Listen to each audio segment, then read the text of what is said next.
اللہ نور السماوات والارض. یہ جو سیدھا راستہ کی روشنی دکھائی ہے نا, لائٹ جو ہدایت کی لائٹ ہے, ہدایت سے مراد نیچر پہ چلانے والا.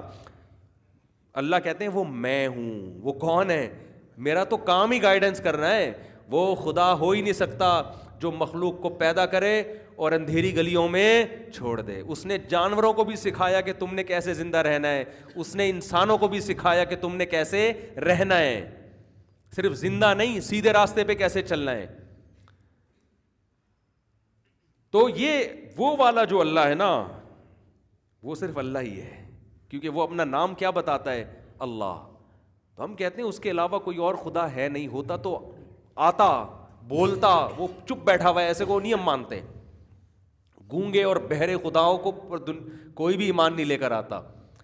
ایسے خدا پہ ایمان لایا جاتا ہے جس کا اپنے بندوں سے تعلق ہو. تو میں جو اصل بات کر رہا تھا, میں یہ کر رہا تھا, قرآن کا جو اصل ٹاپک ہے وہ ہے کہ کسی نے کائنات کو بنایا اور بنانے والا کون ہے؟ اللہ ہے. اس کا نام کیا ہے؟ اللہ. وہ صحیح اور غلط کو ڈیفائن کرتا ہے, اور وہ بتاتا ہے کہ اللہ کے ڈیفائن کیے بغیر, اللہ کی ہدایت کے بغیر دنیا میں کوئی صحیح راستہ نہیں پا سکتا. من یہدہ, ہم اکثر جب بھی ہم خطبہ پڑھتے ہیں, من یہدہ اللہ فلا مضل لہ, جس کو اللہ سیدھا راستہ دکھائے اسے کوئی گمراہ نہیں کر سکتا. اس خطبے کا مطلب بھی اب آپ کو سمجھ میں آیا ہوگا کہ بھائی یہ لبرل لوگ, دنیا پرست لوگ نہیں ہمیں بتا سکتے کہ سیدھا راستہ کون بتائے گا؟ اللہ. اور جس کو اللہ بتائے گا اور وہ اللہ کی باتوں پہ یقین کر لے, اسے دنیا کی کوئی طاقت کنفیوز نہیں کر سکتی کہ یہ صحیح ہے اور یہ غلط. اسی کو گمراہی سے تعبیر کیا ہے.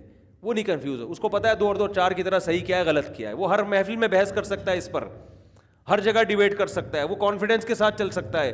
باقی دنیا میں کسی کے پاس بھی کانفیڈنس نہیں ہے, سب ٹکرے مار رہے ہیں اور ظاہری نعروں سے متاثر ہیں.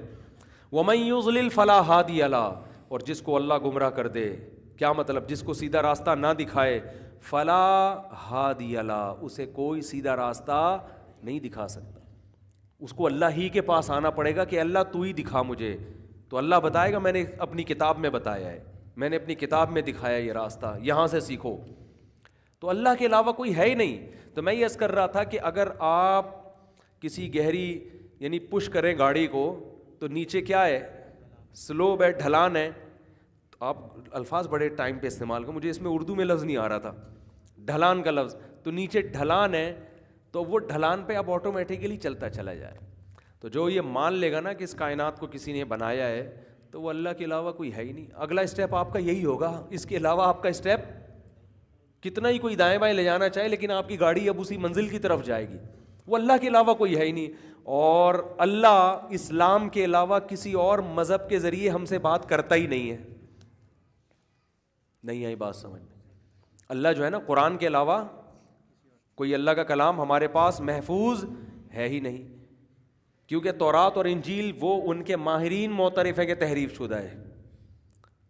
کچھ باتیں ہیں اس میں اللہ کی, کچھ کا پتہ ہی نہیں چلتا. وہ تو مضمون سے بھی پتہ چل جاتا ہے نا کہ یہ اللہ کی باتیں ہو نہیں سکتی.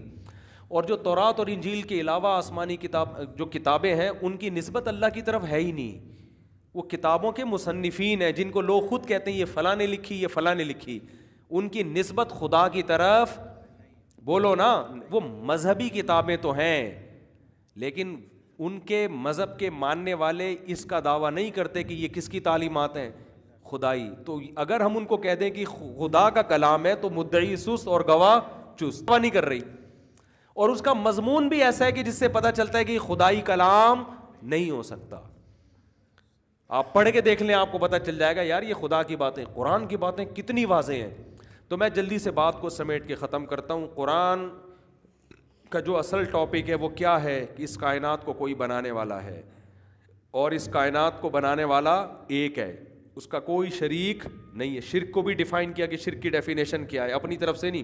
آج بہت سے لوگ شرک کر رہے ہیں صبح شام, لیکن وہ کہتے ہیں ہم مشرک نہیں ہیں. تو اس میں بھی جیسے میں نے بتایا بہت سے لوگ برائی کر رہے ہیں لیکن اپنے آپ کو برا نہیں مانتے, کیونکہ برائی کی ڈیفینیشن ہی چینج کر دی انہوں نے. تو ایسے ہی بہت سے لوگ کہتے ہیں یا علی مدد, یا رسول اللہ مدد, یا غوث اعظم مدد, قبروں سے بھی مانگ رہے ہیں, اور حضرت عیسیٰ کو اللہ کا بیٹا بھی کہہ دیا, نبی کو مشکل کشا, حاجت روا, ساری وہ شرکی عقیدے رکھ کے بھی کہتے ہیں ہم توحید پرست ہیں کیونکہ ہم ایک خدا کو ماننے والے ہیں. تو اللہ کہتے ہیں یہ اتنے تکلف کی ضرورت, بولو یہ توحید کے خامخواہ کے تکلف کی ضرورت نہیں. اس کی مثال ہے جیسے کوئی خاتون کہے اپنے میاں سے کہ میں ہی ہوں نا تمہارا میاں. ہاں جی, صرف میرے میاں کون ہیں؟ آپ ہیں. اچھا پھر اس کے ساتھ کیوں گھوم رہی تھی بائک پہ بیٹھ کے, اتنا چپک کے بیٹھی ہوئی تھی اس کے ساتھ, راتیں بھی اسی کے ساتھ گزارتی ہو, کبھی میں دیکھتا ہوں کہ اس کے ساتھ تم ہنس ہنس کے باتیں کر رہی ہو حالانکہ وہ تمہارا نامحرم ہے, کبھی اس کے ساتھ. کہتی وہ تو ٹھیک ہے میرے ان سے بھی تعلق ہے اور وہ ٹھیک ہے, یہ آپ کا بیٹا ہے, یہ فلاں کا ہے, یہ والا فلاں کی سے میں نے جو ہے نا اس کے ملاپ سے ہو گیا تھا اور یہ ہو گیا تھا. میاں میرے صرف تم ہی ہو. وہ کیا کہے گا, بیگم اس تکلف کی ضرورت, اتنا نیک بننے کی ضرورت آپ کو نہیں ہے. یہی کہے گا نا کہ جب میں میاں ہوں تو اس کا مطلب کہ بھائی جو ریلیشن میاں سے ہوتا ہے مجھے سے ہوگا, کسی اور سے نہیں ہوگا. تو آج کا مشرک بھی یا علی مدد, یا رسول اللہ مدد, نبی مشکل کشا, حاجت روا, عالم الغیب, نور بشر کی فہرست سے نکال دیا, اور جناب یا اللہ سے مدد مانگو, نبی سے مدد مانگو, قبروں سے جا کے بزرگوں سے مدد مانگو, جو مرضی کرتے رہو. ایسا تگڑی توحید ہے کہ بی بی تمیزہ کا وضو بھی اتنا تگڑا نہیں تھا, یہ ٹوٹتا ہی نہیں ہے. بی بی تمیزہ کو نا مولوی صاحب نے کہا نماز پڑھا کرو, اس نے کہا کیسے, مجھے وضو نہیں آتا, اگر وضو آتا ہوتا تو میں پڑھتی. انہوں نے وضو کرا دیا اس کو, پورا اپنے سامنے لوٹے سے وضو کرایا, کہا اب تو پڑھو. اس نے نماز پڑھ لی. مولوی صاحب چلے گئے کہیں سفر پہ, 10 سال کے بعد آئے. بی بی تمیزہ کے بچے بھی ہو چکے تھے اس وقت, اور 10-15 سال گزر گئے, شادی بھی ہو گئی, بچے بھی ہو گئے. مولوی صاحب آئے, بی بی تمیزہ نماز پڑھتی. اس نے کہا جی الحمدللہ 10 سال میں ایک بھی نماز مجھ سے نہیں چھوٹی. وضو بھی کرتی ہو؟ کہتی وہ تو آپ نے کرا دیا تھا مجھے. تو ہمارے استاذ یہ واقعہ بیان کر کے کہتے تھے کہ بی بی تمیزہ کا وضو 10 سال میں بچے پیدا ہونے سے بھی نہیں ٹوٹتا. ادھر لوگوں کا وضو ذرا سی ہوا خارج ہو ٹوٹ جاتا ہے, اتنی سی ہوا. بعض وہمیوں کا تو کنفیوژن سے ٹوٹ جاتا ہے کہ پتہ نہیں شاید ٹوٹ گیا, وہ احتیاطاً کر رہے ہوتے ہیں دوبارہ. اور بی بی تمیزہ کی شادی ہو گئی, بچے ہو گئے, مگر ایسا پاورفل وضو ہے کہ ابھی بھی. تو ایسے ہی بعض لوگوں کی توحید اتنی پاورفل ہوتی ہے کہ یا علی مدد, یا غوث اعظم مدد, یا عباس مدد, یا حسین مدد, یا حسن مدد, یا فاطمہ المدد, یا رسول اللہ مدد, یا غوث اعظم مدد. صبح و شام اللہ کے علاوہ 20 سے مدد مانگتے ہیں, لیکن کہتے ہیں ہم صرف ایک خدا کو مانتے ہیں, ہم مشرک نہیں ہیں. تو یار یہ تو عیسائی نسبتاً اچھے نکلے جو صرف ایک شرک کرتے کہ عیسیٰ اللہ کے بیٹے ہیں. وہ صرف حضرت عیسیٰ سے مدد مانگتے ہیں, اس کے علاوہ نہ قبروں سے, کسی سے بھی نہیں. ان کو ہم کہہ رہے ہیں کہ مشرک ہیں, کافر ہیں, اور ادھر درجنوں کو خدا بنا لیا آپ نے, اور آپ کہہ رہے ہو کہ ہم تو صرف ایک خدا کو ماننے والے ہیں. تو اللہ کہے گا کہ اس تکلف کی ضرورت, بولو, نہیں. یہ تکلف ہے خام خواہ. ایک خدا کا مطلب ایک خدا, معبود, عبادت کے لائق, اور عبادت میں سب سے پہلے ہے دعا, کہ ما فوق الاسباب, اسباب سے ہٹ کے کچھ کرنے کی طاقت صرف اللہ کے پاس ہے. باقی دنیا کی ہر مخلوق وہ اسباب کی محتاج ہے. اسباب ہوں گے تو وہ کچھ کریں گے, اسباب نہیں ہوں گے تو وہ کچھ بھی نہیں کر سکتے. پولیس سے جب آپ مدد مانگتے ہیں یہ شرک نہیں ہے, کیونکہ پولیس اسباب اختیار کر کے مدد کرے گی. موبائل میں بیٹھ کے آئے گی, چور کو پکڑے گی, بندوق یہاں رکھنا چاہیے, رکھے گی نہیں رکھے گی یہ تو ان کی ٹینشن ہے. یہاں سے پکڑ کے لے کے جائے گی, عدالت میں مقدمہ ہوگا, عدالت ان کو چھوڑے گی, پھر دوبارہ آپ ان کو موقع دے گی کہ ایک دفعہ ٹرائی اور کریں آپ. یہ حقیقت ایسا ہی ہوتا ہے کراچی میں.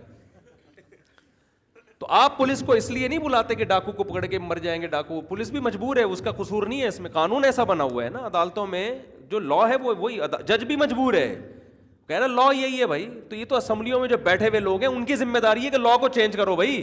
رینجرز کو اختیارات دو کہ آن دا اسپاٹ ان ڈاکوؤں کو مارنے کی ان کو اجازت ہو. جب تک کراچی رینجرز کے حوالے نہیں کیا جائے گا, امن و امان کھوپڑی سے نکال دو آپ اپنے. سمجھتے ہو رینجرز کے اختیارات بڑھا دینے چاہیے, اور یہ بڑھاتے نہیں ہمارے حکمران جو ہیں. تو مر رہے ہیں لوگ کراچی میں, پھر ٹاپک چینج ہونے لگتا ہے. میرے گھر کے سامنے کا گٹر ابل رہا ہے, آج میں نے کئی گھنٹوں سے ابل رہا ہے میرے گھر کے سامنے کا گٹر, اور صرف میرے گھر کے نہیں، ہر مسلمان کے گھر کے سامنے کا گٹر کراچی میں ابل رہا ہے. جس کا نہیں ابل رہا تو کل پرسوں ابلنا شروع ہو جائے گا. وہ اس خوش فہمی میں نہ رہے، یہ ذہن میں رکھیں. تو کیا بات چل رہی تھی یار؟ دیکھو اچھا والا بیان چل رہا ہوتا ہے یہ گٹر.